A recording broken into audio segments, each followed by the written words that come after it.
So thank you for joining me. Absolutely.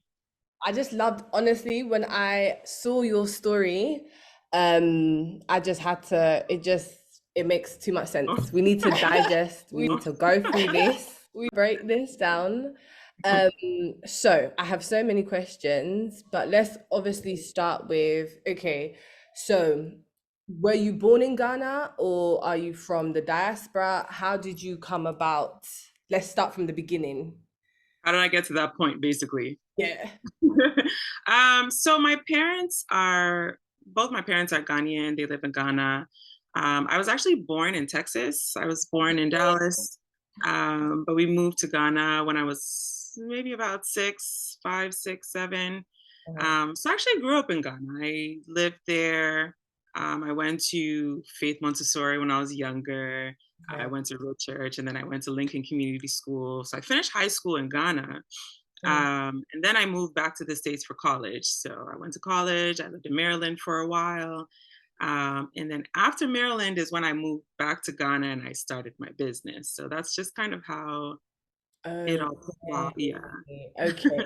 So I'm like here and here. You know what I mean? Yeah. Okay, that makes sense. So then we get to 2012. Yes. You start a business and it is burgers, fries, sandwiches. Tell me what made you want to start doing that at a time when you didn't have a lot of competitors. It was like chicken and ribs. Yeah, we had chicks and ribs, and I think that was pretty much it. I mean, you had chicks and ribs, you had like papaya, but I mean, that's Yeah, it's but not probably is really like, like yeah, burgers, you know what I mean? yeah, Yeah. So the funny thing is, when I moved back to Ghana, I was like on my fitness weight loss journey. Okay. hey, And I was like, I want to start like something with health food, because it didn't really exist in Ghana at the time. I mean, there weren't many places you could go to and get like smoothies or sandwiches and stuff like that. So that's actually what I wanted to do. But okay. when I started bringing up the concept to people, it wasn't very well received. I don't think people were ready for it yet. So I Yeah. was like, oh, okay, y'all want the junk food still. I Hmm. can do that. So I started burgers and wings and shakes and stuff like that. And, at the time, you would have people calling and they're like, oh, don't you sell rice? They're like, oh, you have wings, but I want it with rice. I'm like, I'm not selling rice. Every business in Ghana sells rice. I don't want to do this. So it was very far from what, a lot of places had. Ghanaians were we don't like to try new things. We're And that's gonna get it. into all of it's because you see, this is the reason why for me it's like I wanted to have this conversation with you because it's like it's a difficult one between we know what we know from the Western world and what works. We also know that certain things in Ghana can actually work. Like there are business structures and business models that will actually work in Ghana. Um, and it's just interesting with a lot of the comments that you got when you put out your TikTok Right. story.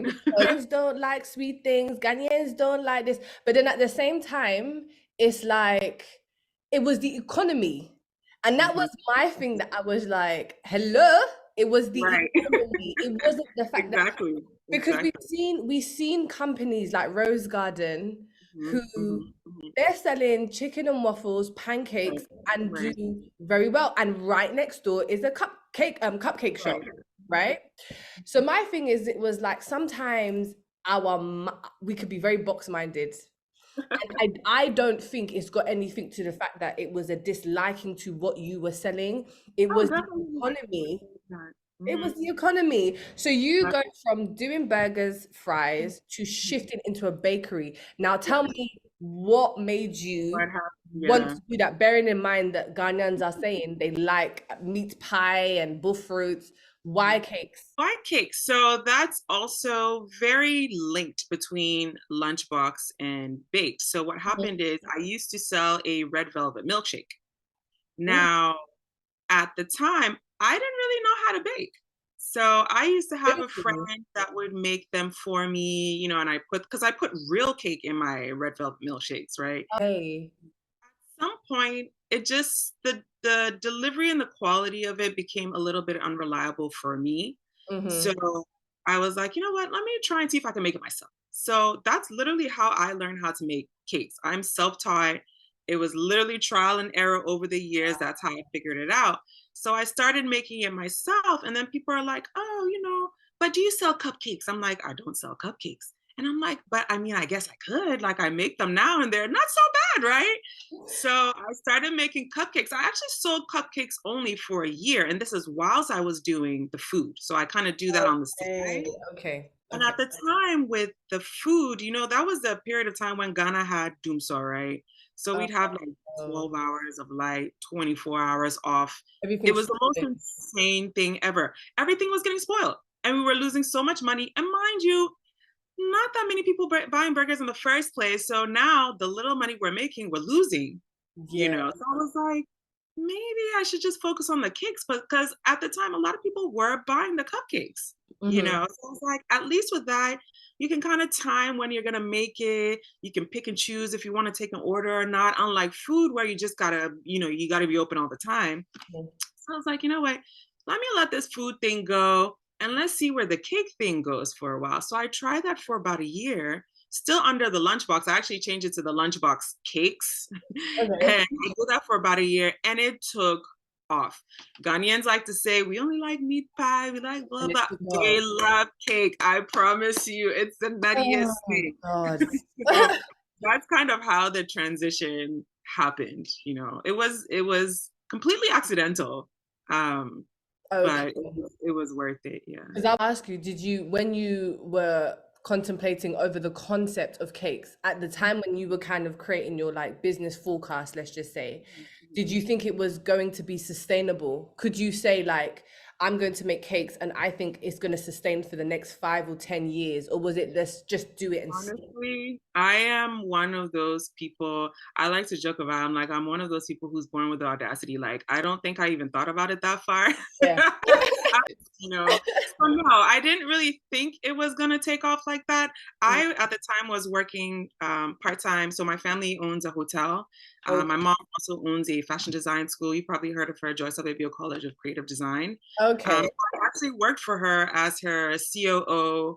I also worked in her marketing and management, like so many positions. So at the time I was working a full-time job and then kind of doing the cakes on the side. So it never really, for me, was like, is this business going to be sustainable? It was just something I was doing on the side. You know what I mean? Okay. So that makes a lot of sense, because I wanted to kind of see, like, play devil's advocate, because like a lot of people be like, well, how sustainable did she think it really was going to be, considering the fact that Ghanaians have a very acquired taste? Hitting the ground running for about 8 years, about 7 to 8 years, you hit the ground running, and then you open a shop, a storefront, right? Talk us through that process, because that process is very complicated. And I want you to talk about all elements of it, all the hurdles, all the stress. What was that like? For me, I'd already dealt with a lot of staffing issues over the years, just even with just being a bakery on its own. So I kind of already knew what I was getting myself into in terms of, having a business in Ghana. I will say it was a whole new challenge, because what I learned very quickly is you got to do everything yourself. Level of quality, you got to do it yourself. Like, people would walk into the shop when it was all nice and pretty and they're like, oh, which interior designer did you use? Blah, blah, blah. I'm like, no, I did it myself. Like, literally, I handpicked everything myself. I set up, literally got my furniture, screwdrivers, hung up my own pictures, everything, So that was one of the biggest challenges. You couldn't find the right people to do what you wanted. Even in terms of the few things that I did have made in Ghana as opposed to shipping from the States, it was a nightmare. Like, you'd have to go and literally sit there. Like, I would go sit there and watch my painter paint the walls. Done right. People are very unreliable. Oh, I'm coming at 10 a.m. By 9 p.m., I'm still sitting there waiting for you to show up. They haven't shown up. Like, it's just the mentality of the workforce in Ghana is so poor. I hate to say that about my own country, but it's the truth. So poor. They're not very hardworking people. and you find few of them in between which are really good, and you stick to those people like glue for the rest of your life, because you'll never find people like that. Like, you always got to do everything by yourself, and then now you got to deal with the red tape at the background, dealing with FDA, getting all your certificates, your How was license. that process like? It is stressful. FDA took us months. They'll say, oh, we're going to come out and do an inspection. They don't show up. They'll tell you, oh, these are the things you need to have. And then the next time they show up, it's a whole new set of rules. Like, they will put you through it.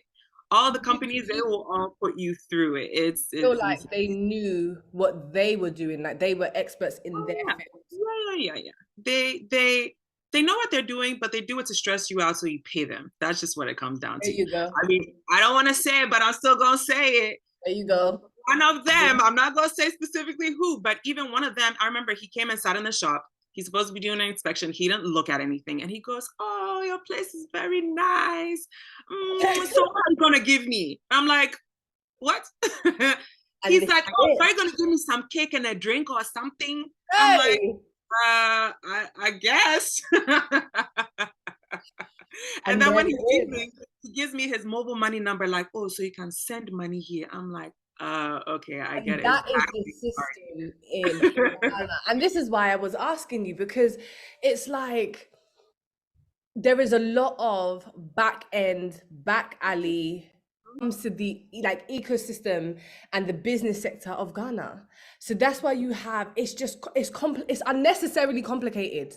Very unnecessary. It's very unnecessary because everybody wants to see how they can take a quick coin instead of just doing what you're supposed to do and leave.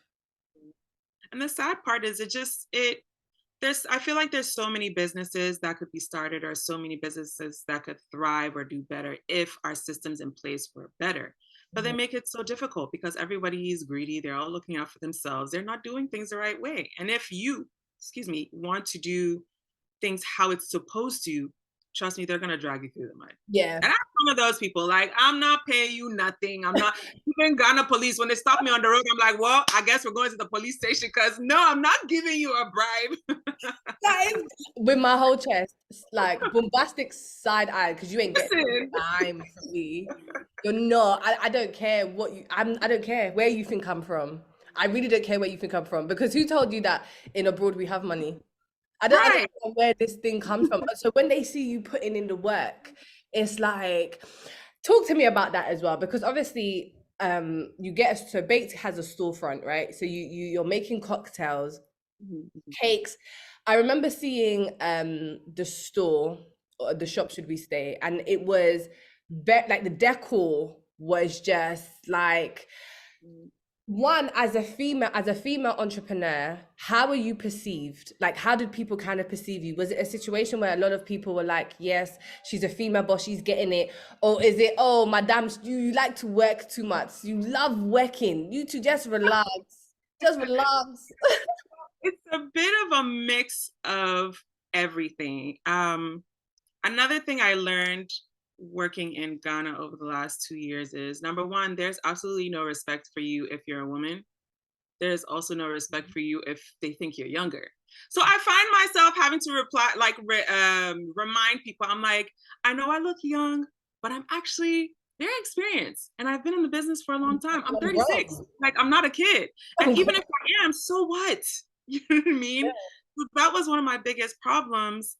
The other thing is, a lot of people didn't understand why I work so much. So like you said, they're like, why do you work so much? I remember on one of the days, really busy day, I'm behind the counter, I'm making my own cocktails, and I do a lot of my own stuff. I make my own drinks, I make my own cakes. And a friend of mine, actually, she walked in and she's like, oh, Tracy, why are you doing all this? You should be dressed up, looking pretty, sitting in a corner, and people I'm like, listen, that would be nice. But if I did that, I promise you my business is going to fail in 2 seconds. Like, you have to always be on go when you're in Ghana. And it's a lot of the reason why people's businesses don't do well. Like, you walk into a restaurant, it just doesn't know what's going on. You ask her for something, she says, I don't know, that's just how they do it. And you say, where's the owner? Owner is nowhere to be found, and that's the reason, because nobody has their eye on these people and they would disgrace you. So Please, I would we don't have like half of the menu. You don't have. listen, we don't have, no, we don't Don't have this. have. Terrible. It's I'm like, not with me. Y'all always gonna be on point because I'm standing here and I'm watching you the whole entire day, And I remember even when I closed, like a lot of the comments I would always get is, the quality was always great, the customer service was I. amazing. Mhm. Someone even tried to poach my manager at some point. They're like, oh, your manager is so good, his customer service is perfect, blah, blah, blah. I want to hire him. And I'm like, listen, the reason why it's so good is because of me. I literally would mirror their WhatsApp chat and I would read every single message that came in. If there was any problems with what he was saying, how he was saying it, the time of his delivery, I would correct it right then and then. So you feel like you're talking to a manager, but really you're talking to me. Yeah. You know what I mean? And Yeah. it's just the way it has to be if you want things to go the right way.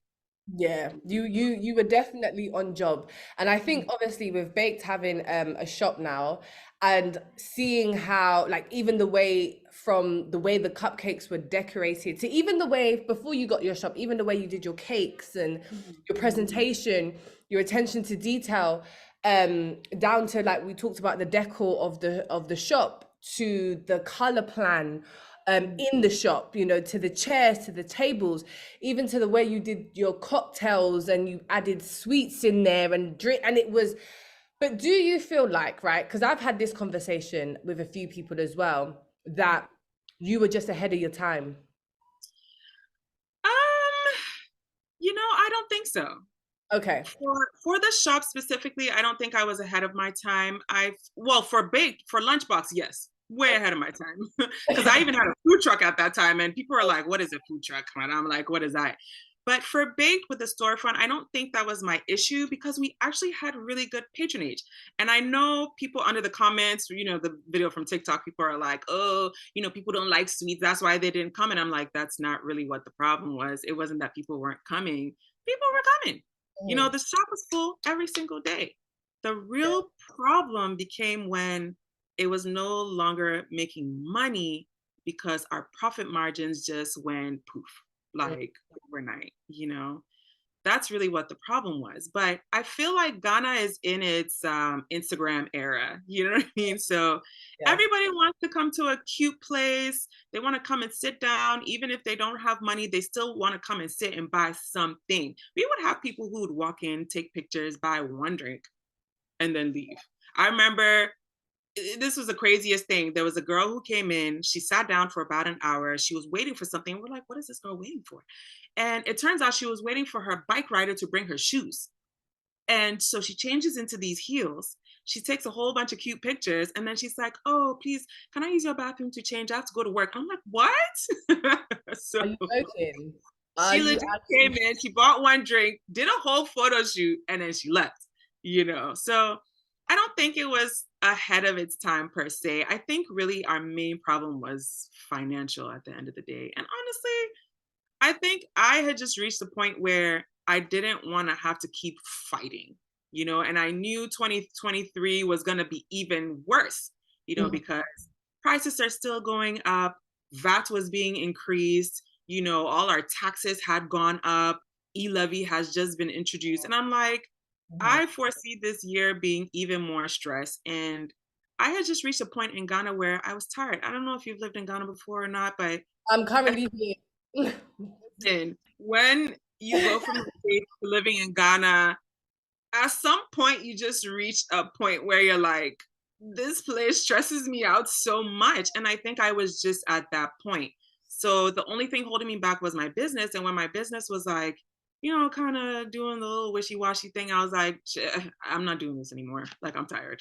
So that's why I kind of, I feel like, do you know what it is? And I think it's such a shame because it's like I said earlier, there is such a demand businesses like Baked. Oh yeah. With the aesthetic quality and then quality of customer service, presentation, cleanliness, hospitality, right? There is such a demand for it. But then obviously we look at like with the economic crisis that we're in at the moment, is it's difficult because it's like, is it just a wave? Will it pass Right, right, 2024, right. 2025, where the money that you invested in, you will start to see a return. They say businesses takes about 5 years to start seeing profit. Could you Correct. have held on? um but I think also then it comes to different things, and this is the things about on being an entrepreneur, because it's more than just creating a business and making money. Your mental health is definitely a massive aspect of it. And if you can sustain, how hard was it for you to even to get that starting capital to even start Mhm. Bake?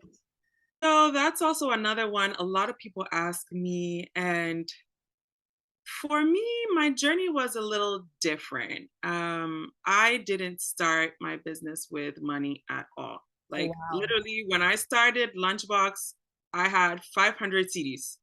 I had just moved to Ghana. I had no money. I had nothing. I had 500 CDs in my bank Seriously? account. Are you And serious? I literally took that 500 CDs. I bought like this little tabletop burner thing. It was like a little griddle kind of where you could like fry eggs on it, Yeah, bake, yeah. whatever. I bought one of those. I had like a little juice dispenser and then like the few things I used to do my food. And that's how I started with Seriously? absolutely nothing. So I want to say maybe for my first 5 years or so, it was just making money, putting that back in the business, making money, putting that, because I started with nothing. One of the biggest challenges a lot of businesses have in Ghana is funding. Yeah. You can't take a loan out in Ghana. I mean, don't get me wrong, you can, but you can't pay it back. The interest Interest rates are rates. insane. Right, the interest rates. 26% interest rate. And then they're gonna tell you got to pay it back in a year or two. Who has that kind of money? You know what I mean? So I just started little by little, just kept reinvesting back into the business. And that's where the money came from, to be honest. I was very lucky. I have a very supportive family. Mhm. My dad, actually, my bakery that is located in my home in East Legon, he built stuff for me from scratch. He's like, "Oh, I see what you're doing. I know it's doing well. I want to support you." So he built that bakery for me from scratch. And I just slowly filled it in, with equipment and stuff like that. It took years, to get to where we are. And then when I finally opened the shop, this was literally all my savings that I had that I put into it. And this is another reason why when it started to get, kind of shaky, I was like, I'm not doing this anymore. Like I've put so much of myself into it, I just don't want to do it anymore. So I didn't have funding. I didn't have capital from anywhere. It was just all just hard work, honest. Basically, that's what it was. How long did it take you to start to see a return on your investment? Surprisingly, very quick, especially in the bakery industry. The thing for us with cakes is you are paying not really for the ingredients, you're paying for the person's expertise. Mhm. So it allows us to charge a lot more than you would for, say, maybe I'm going to buy a cup from a shop or something like that, where there's a specific set price. Yeah. So we actually started to see profit really quickly because on some things we were making almost 100% profit. Because like if you get a wedding cake, right? I Yeah. promise you the actual wedding cake probably costs like 400 or 500 CDs. Someone who's very qualified, like someone in the business, like Cakes and Bakes, or there's this other one. She's called Sweets and Tins. She did this cake that like dropped down from the ceiling. It was like Sarkodie's cake. It was so beautiful. And I promise you, she probably charged like 10,000 CDs or something crazy like that. But the actual cost of the cake is like maybe 1,000, 2, 3. You know what I Yeah. mean? So So the profit it, margin is, yeah. yeah, very big profit margins. So we actually turned a profit very quickly. The only reason why I didn't expand so fast is because, like I said, I would continually just reinvest that money back into the business just to help us grow. And you didn't have a business partner or anyone, and it was all self-invested. It was all self-invested, no partners. I actually tried to work on partnership at some point during my journey. But the issue I was having is people weren't seeing my vision. Hmm. People were seeing what I wanted to do. And a lot of people I approached, um, they say if you want to be partners, I want to be able to tell you what to do, how to do it, when to do it. I'm like, but you don't really even understand what I'm doing, so it's not going to be a That's not very good. partnership either. That's not what No. I'm like, just give me money, don't say nothing, be silent. silence I wasn't, partner. yeah, quiet. I wasn't getting. I was like, you know what? I'm just gonna do it by myself, like, because I don't need that. I remember I approached someone who all of a sudden is like, oh, you can open a small stall here and a small stand here, and I'm like, no, that's not what I want to do. Like, no, I don't want to do that. So, yeah, I never had a partner. I never had any, kind of investors, nothing like that. What would you do differently? If you could go back, what could you do differently? Because from the conversation we're having, it is a very lucrative business. It still Oh. is a very lucrative business. It's just, yeah, we are where we are. But what would you do? What would you do differently if you could go back? Honestly, if I could go back, hmm, I think one of the areas I would have invested a little bit more money into is having a good support system. Okay. That would be like hiring people. So getting accountants. I mean, towards the end I did, but for a very long time I was doing all that work myself. So like getting accountants, getting social media manager, getting all those people in place. Spending a little bit more money on that as opposed to on the actual business itself, if that makes any sense. Because I found that another reason why I burnt out so quickly is because I was doing everything myself. I I was handled just my going own. to say, Yeah, yeah. I did my own accounting. I did my own purchasing, and Oh, part of that is because I didn't really trust but anybody. You do it the right way. That's my biggest issue. So I'm like, there's an I know if issue. I can do it, you're not gonna do it right. So I'm just gonna do it myself. But that burns you out so fast because 10 years, man, I was just tired. Like everyone, even my dad. My dad actually ran the business for the last 3 months. Before we finally shut down. He was the one taking them everywhere, buying things, doing this, doing that. Because I was tired. And he's like, no, don't give up, just keep pushing. I'm like, I don't have the energy in me anymore to do it. So I think that's one place I would have looked a little harder. Mhm. Because I do know there are some qualified people, they just cost a lot. They, If you want yeah, quality. good workers in Ghana, you gotta pay, Mhm.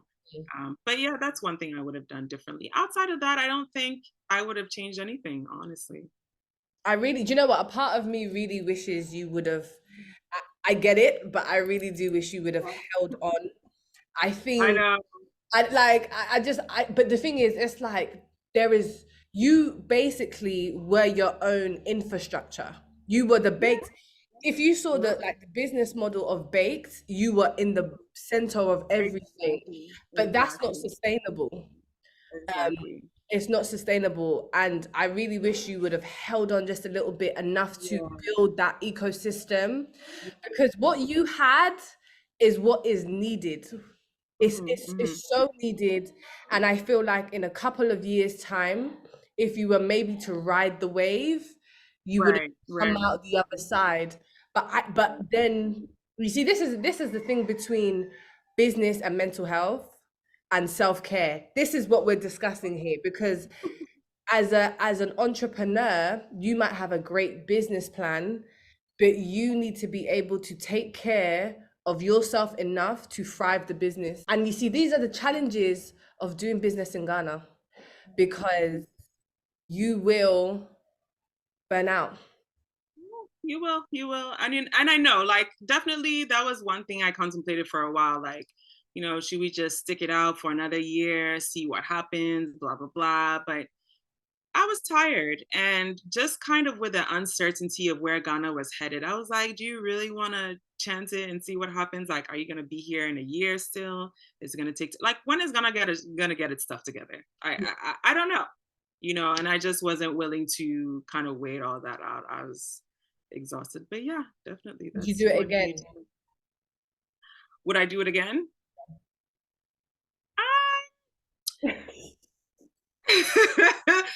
I probably will. I'm not gonna lie. People keep telling me they're like you're an entrepreneur at heart. So yes, I probably will at some point. But like what I've been telling everybody is I feel like I just wanted to take 2023 to just kind of regroup, regather myself, take a break from the craziness, and then we'll see how it kind goes. of what happens. Likely, I probably will. I probably will. Baked might be. Maybe not in the exact same way, but something else. I feel like we've shifted a path in Ghana where we're more open. We're a bit more. Everybody come home. The diasporans are here. You know, it's we're going into a shift. So I think there's definitely kind of room for Bake to come and dominate that space. One advice you would give to people who want to become an entrepreneur? I always say the biggest thing, to be honest, is being honest with your expectations.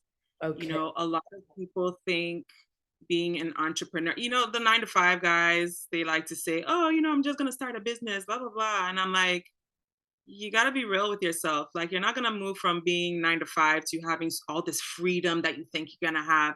Yeah. You're going to go from working, you know, 8 hours a day to working 24 hours a day. Like, being an entrepreneur is not easy. And I think once you set the right expectations for yourself, it kind of sets the tone for how you're going to move forward in whatever business endeavor it is. You know, it allows you to put your best foot forward because you know exactly what to expect. You're not going in thinking it's going to be sunshine and rainbows, or, you know, you're going to be traveling to Hawaii and going here and do. No, you're going to be at work. Every single day you're going to be at work. You know, it's tough, but, you know, just setting the right expectations for yourself. And just from personal experience, like I said, making sure you have the right support system, the right people in place to help you on your journey so that, I mean, like me, so you don't end up burnt out and tired after a year because, especially in Ghana, it is difficult to deal with people in Ghana. Simple. You know, so you got to have the right people in place to help you along your journey. Do you think So this is the right time for people to start businesses in Ghana or invest, honestly? I'm going to immediately say no. Immediately. Ghana's going through some things, you know, and I think people just need to give it a second to just kind of get itself back together. It can be done. It's just going to be tough. So I feel like my friends even ask me, they're like, oh, I want to start this business. What do you think? I'm like, I mean, by all means, go for it. There's always an opportunity in Ghana. That's one thing I love about it. But the level of difficulty you're going to face now as compared to maybe 5 years from now or 3 years from now is just going to be a little bit more, you know. So right now, for me personally, I would say no. But yeah, in the future, absolutely. Absolutely. So what do you do now? Because obviously you've moved to America. So what do you do now? So when I moved back, well, before I even moved to Ghana, I used to work in insurance and healthcare. But I recently moved into property adjustment. So it's still kind of in the insurance lane. So that's what I'm doing at the moment. Just taking a break from being everybody's boss. I go to work 9 to 5, close the computer. Get your check every month, you chilling. You know, I can actually have my weekends to myself, you know, so I'm just taking a break from all that, just working my little office job, work from home, and just thinking about myself for a while. I do not blame you. You have been an absolute, like, it's a story to be told. I'm sure Baked would be back very. I feel it in you. I feel it in you. Well, I mean, the good news is I did sell the company, so it is actually reopening tomorrow. It's just going to be sold open it. management. Yeah, so the deal was finalized this week.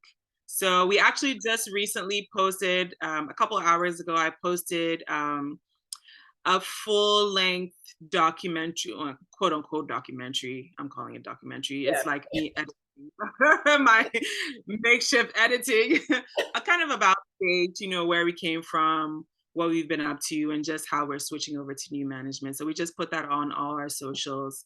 So yeah, they're gonna open on Monday. They want to kind of retain the brand's identity, all that. So it should look more or less the same as it did before and operate in the same way. Right. So I'm kind of see how they're gonna, you know, play all that out. You sold the company. Did you make like any good profit from that sale? Yes, I don't think I would ever make a profit from that sale because at the end of the day, like I said, I put my whole entire life into it for 10 just wanted to so let it that's never gonna happen. But I mean, it was good enough to make up for the fact that I let it go, you know. Yeah. So. Expect any entrepreneur who tries to venture out in Ghana and really tries to build something It's not easy. You've done exceptionally well. I definitely feel you'll be giving us businesses soon. Thank you so much for talking with me. I absolutely Absolutely. Thank appreciate you so you much as for well. talking with me. It's a story to be told. Thank you so much for joining me. Thank you too. Thank you so much for interviewing me. It was great speaking to you. Oh, you are more than welcome. This is a story to be told, and we will definitely catch up on the flip side. I appreciate you. Thank you so much. All right. Take care.